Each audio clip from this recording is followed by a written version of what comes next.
Rewmi 24 TV. Bismillah dal leen ak jàmm ci xibaar samedi 3 février 2024 révélation yu doy waar ci ki nga xamante ne rek moom mooy Cheikh Niass moom mii di Cheikh Niass ginnaaw rek ba nga xamee ne Macky Sall def na message à la nation di wax ne rek dafay annulé yi la élection moom mii di Cheikh Niass nag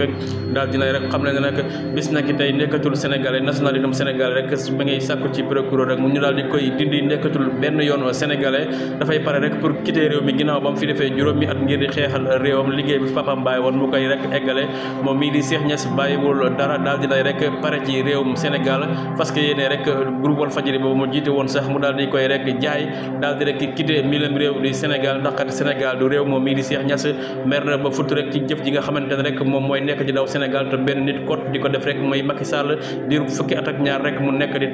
di def lu ko neex ba tey ji rek mu daal dina rek dafay annulé li nga xamante ne rek mooy ay élection parce que yéen fay toogaat yeneen ñaari at loolee waral ñu bari ci askan bi rek daal di rek bàyyi li nga xamante ne mooy réewum Sénégal rek ngir jëf joo xamante ne Macky Sall mu ngi koy def.